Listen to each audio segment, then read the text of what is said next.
Hello everyone, I am Saurabh. Welcome you all on my YouTube channel. अभी मैं हूँ अपने कॉलेज कैंपस में एक नई कहानी के साथ। फ्रेंड्स, आज का कहानी कुछ अलग और नया होने वाला है। लेकिन कहानी स्टार्ट करने से पहले, स्टोरी स्टार्ट करने से पहले मेरा आपसे एक सवाल है। आप सभी की ज़िंदगी में, इवन मेरी ज़िंदगी में भी, हम सबों का एक सपना होता है, एक चाहत होती है और एक ड्रीम लाइफ होती है जिसे हर कोई जीना चाहता है, हर कोई परस्यू करना चाहता है कि मेरी फ्यूचर लाइफ ऐसी हो। और उसी के लिए हम लोग मेहनत करते हैं, अपना बेस्ट एफर्ट मारते हैं और अपने शिद्दत से कोशिश करते हैं कि हम जिस चीज़ की चाहत करें वो वैसा लाइफ हमारा हो। लेकिन क्या कभी आपने ऐसा सोचा है कि जैसी आपकी ड्रीम लाइफ है, जैसी ज़िंदगी आप जीना चाहते हो, जो चीज़ें आपको चाहिए वो सारी चीज़ें आपको मिल जाए?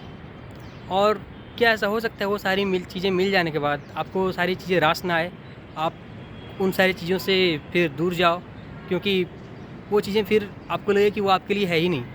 क्या ऐसा हो सकता है?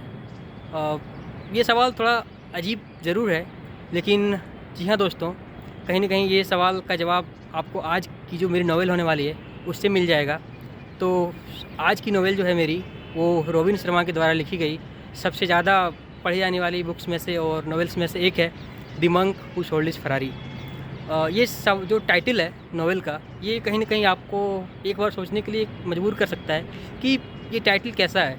क्योंकि किसी के पास अगर फरारी है तो फिर वो मंक कैसा, और अगर कोई मंक है तो फिर उसके पास फरारी कैसे? क्योंकि हमें पता है कि मंक कोई वो होता है जिसको मटेरियलिस्टिक चीज़ें नहीं चाहिए होती है, जो सब चीज़ों को छोड़ के संन्यास धारण कर लेता है। हम वो समझते हैं वो एक मंक है, वो एक सन्यासी है। तो उसके पास इतनी महंगी फरारी कार कैसे आई, और आई तो फिर उन्होंने बेचा क्यों?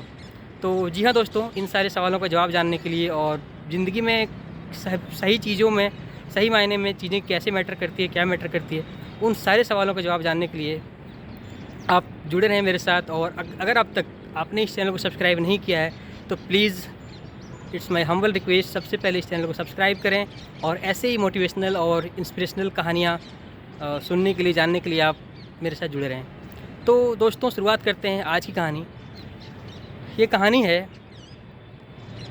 जूलियन मेंटल, जो कि एक बहुत बड़ा नामी और प्रोमिनेंट वकील रहते हैं, लॉयर रहते हैं, और उनके लिए सक्सेस और पैसे से बढ़ के कुछ नहीं होता है।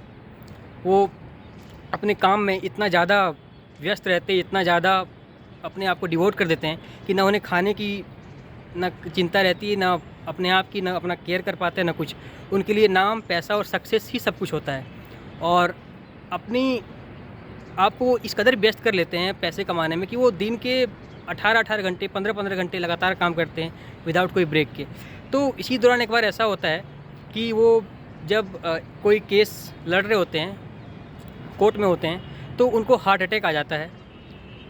और वहीं पास खड़ा हुआ उनका एक दोस्त, एक उनका शिष्य जॉन, जो ये सारी चीज़ों को देख रहा होता है, और वो समझ नहीं पाता है कि आखिर ऐसा क्या हुआ कि जूलियन को दिल का दौरा पड़ गया।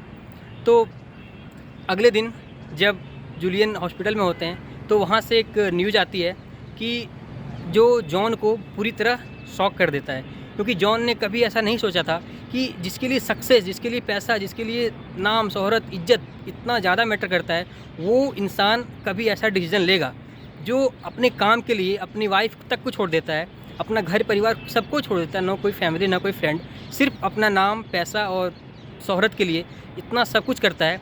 वो इंसान आगे जाके कभी ऐसा डिसीज़न लेगा। वो डिसीज़न ऐसा होता है कि हॉस्पिटल में जब जूलियन एडमिट होता है तो जूलियन ने यह डिसीज़न ले लिया होता है कि वो अब सब कुछ छोड़ के अब अलग ज़िंदगी जिएगा, अलग शुरुआत करेगा।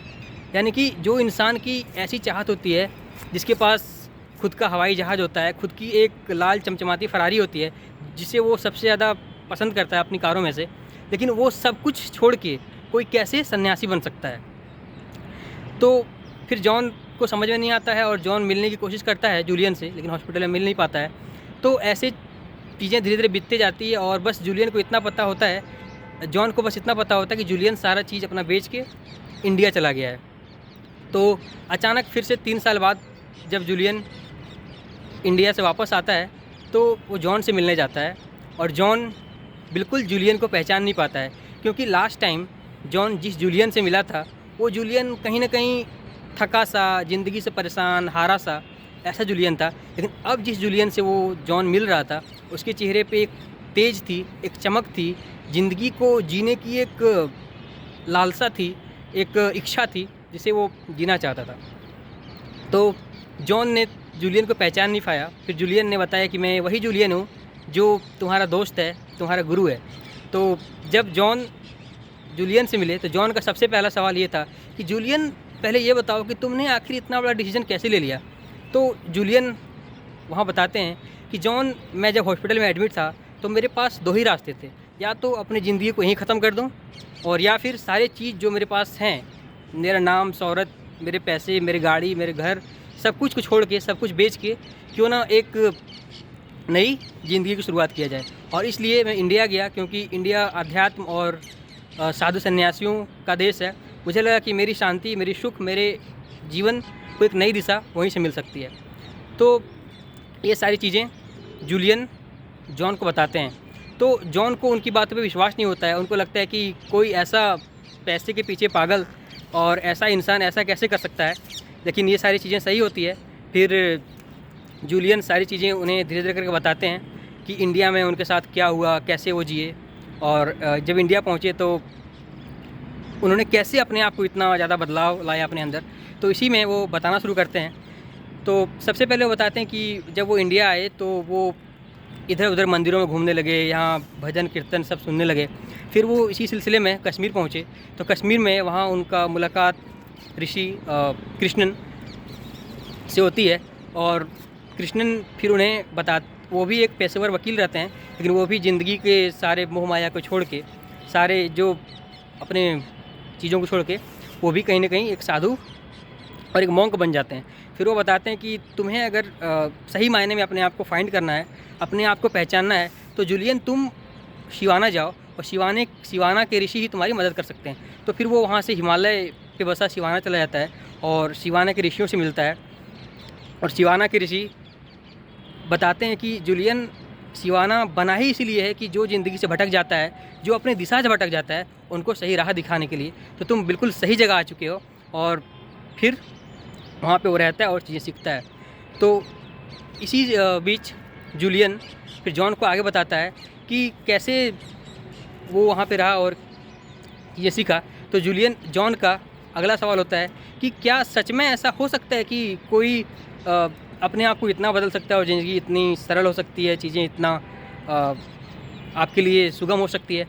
तो जूलियन बताते हैं कि हाँ, अगर आपको ये पता हो कि आपकी ज़िंदगी में करना क्या है, आपका धर्म और कर्म क्या है, तो आपके लिए चीज़ें बिल्कुल सिंपल और सुगम हो सकती हैं।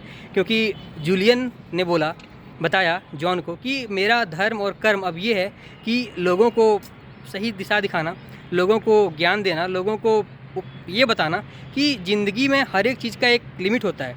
चाहे भले ही पैसा आपको सब कुछ दिला सकता है, लेकिन पैसा ही सब कुछ नहीं है। आपकी खुशी, आपकी संतुष्टि, आपका सेटिस्फेक्शन से बढ़ के कुछ नहीं है। तो फिर जॉन का ये होता है कि आपने और क्या क्या सीखा। तो जूलियन बताते हैं कि मैंने वहाँ 7 प्रिंसिपल सीखे हैं कि ज़िंदगी को कैसे बदला जा सकता है, और ज़िंदगी को कैसे अगर आप किसी गलत ट्रैक पे चले गए हो तो कैसे सही किया जा सकता है। तो फ्रेंड्स, इस वीडियो में इतना ही। वो 7 प्रिंसिपल क्या थे जो शिवाना के ऋषियों ने जूलियन को बताया, जिनसे वो अपने आप को इतना ट्रांसफॉर्म कर पाए और अपने आप को, अपनी खुशी को पहचान पाए। तो वो हम बात करेंगे अपने अगले वीडियो में। इस वीडियो में इतना ही। और मैं जो इस वीडियो सीखा, जितना मैं आपको स्टोरी बता पाया, इससे यही सीख पाया कि सक्सेस का मतलब ये नहीं कि अपार पैसा कमाना और अपार धन कमाना, क्योंकि वही सक्सेस नहीं है। अगर आप अपनी ज़िंदगी में स्वस्थ हो तो आप सक्सेस हो, अगर आप अपनी ज़िंदगी में खुश हो तो आप सक्सेस हो, और अगर अपने आप में आप एक अच्छी ज़िंदगी जी रहे हो, जो जिसमें आपके फ्रेंड्स आपके साथ हैं, आपकी फैमिली आपके साथ है, तो आप सक्सेस हो। बाकी मिलते हैं अपने नेक्स्ट वीडियो में और बताते हैं आगे कि वो 7 प्रिंसिपल क्या थे, वो 7 स्टोरीज क्या, 7 प्रिंसिपल और 7 रूल्स क्या थे जो शिवाना के ऋषियों ने जूलियन को बताया। इस वीडियो में इतना ही। और प्लीज़, अगर आपने मेरे वीडियोज़ को नहीं देखा है तो प्लीज़ देखें, और मेरे और भी वीडियोज़ हैं इस चैनल पे, और मेरे चैनल को सब्सक्राइब करें, वीडियोज़ को लाइक करें, मिलते हैं अपने नेक्स्ट वीडियो में, तब तक के लिए टेक केयर, बाय बाय। खुश रहें, स्वस्थ रहें, अपना और अपनों का ख्याल रखें, बाय।